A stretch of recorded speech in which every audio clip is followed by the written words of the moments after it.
Jāsaka godīgi, ka pēc dabas esmu tāds cilvēks, kur diezgan viegli ir izšaubīt. Tādēļ ļoti bieži prasu padomu savam mīļajam debesu tēvam un cenšos to darīt paļāvībā un ticībā, ka viņš arī atbildēs. Jo kādēļ gan, lai viņš neatbildētu, ja viņa bērns tiešām vēlas zināt, ko tētis saka.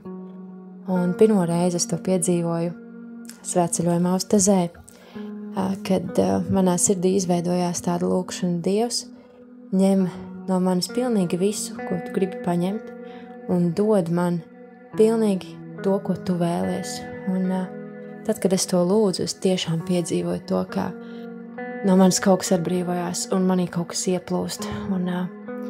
Un šīs lūkšanas dēļ es zinu, ka es esmu uzticējis savu dzīvi Dievam.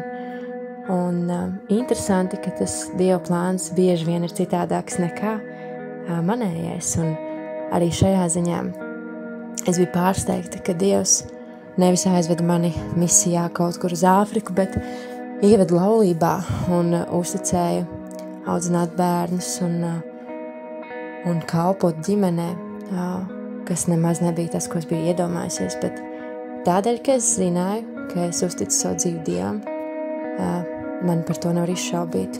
Un tāpat arī es lūgus kādos svarīgos lēmumos, arī pirms sadarināšanās. Es nolēmu, ka gavēšu un lūgšu Dievam, lai Dievs tiešām apstiprina, lai man pēc tam nevar izšaubīt par šo lēmumu. Un bija jāizcīna tāda neliela garīgā cīņa, kurā nācās noticēt tam, ka Dievs tiešām runās un atbildēs. Un pie tā, ko viņš tajā mirklī atbildēja, es arī tagad kādos grūtākos brīžos pieķeros, jo es zinu, ka tas kungs man ir ievedis tur, kur es esmu. Un tādēļ katrs viņa bērns var nākt pie viņa un lūgt padomu, un viņš tiešām dos palīdzību, žēlastību īstajā laikā. Mīļais debesu Tēvs, es lūdzu Tevi šajā rītā kopā ar visiem klausītājiem, šajā dienā, ko Tu esi devis no jauna savā žēlastībā, kungs, piedzīvot, pamosties dzīvam un elpot. Un paldies Tev, kungs, par veselību, un arī paldies par pārbaudījumiem. Un es lūdzu Tev, kungs, tiešām, ka es varētu sajust, ka Tu esi man klāt, un ka Tu vari sajust, ka manas sirds ir pie Tevis. Tiešām nāc, kungs, Jēzu, un samīļo mani, tāpat katru klausītāju, un palīdzi man saskatīt to vietu un būt tajā vietā, kur Tu vēlies, lai es esmu. Svētī, kungs, mani manā vietā, kungs, manā aicinājumā. Svētī, kungs, ka es varu ieraudzīt Tavu aicinājumu, kur man būt un ko darīt, Dievs. Un paldies par Taviem ceļiem, ka tie ir daudz augstāki, ka mēs nevaram nekādīgi kaut kā ietekmēt, vai mēs varam tikai lūgt. Mēs varam lūgt Tev žēlastību, un Tu, Tēvs, pēc vislabākā sava prāta mums dosi to, kas mums ir vajadzīgs, un to, pēc kā mūsu sirds ilgojas.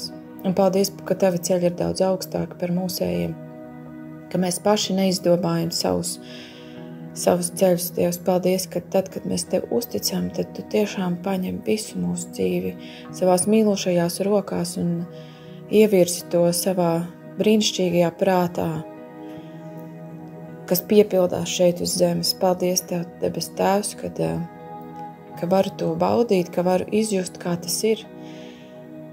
Un ja vēl to neesmu izjutusi, tad es lūdzu kopā ar visiem klausītājiem, ka Tu tiešām palīdzi ieraudzīt Tavu prātu, Tavu aicinājumu, palīdzi paļauties uz Taviem labajiem vārdiem, uz Taviem apsolījumiem, ka Tu nekad nepametīsi, ka Tu esi tāds pats vakar, šodien un rīt, un ka Tu esi uzticams, un ka varu uz Tevi paļauties. Paldies, ka Tu esi labs tētis, un katru reizi, kad mēs Tev paļaujamies, Tu mūs nepamet kaunā, un Tu saklausi mūsu lūgšanas. Paldies, ka Tu esi blakus.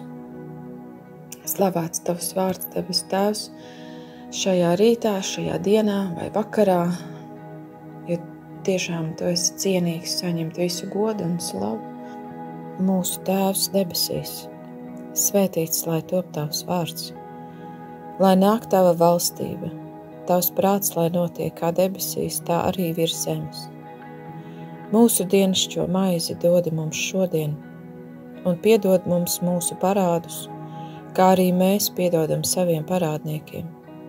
Un neieved mūsu kārdināšanā, bet atpestī mūs no ļaunā, jo tev pieder valstība, spēks un gods, mūžīgi mūžos. Āmen. Lai mūs svētī un pasargā visvarenais Dievs Tēvs, Dēls un Svētais Gars. Āmen.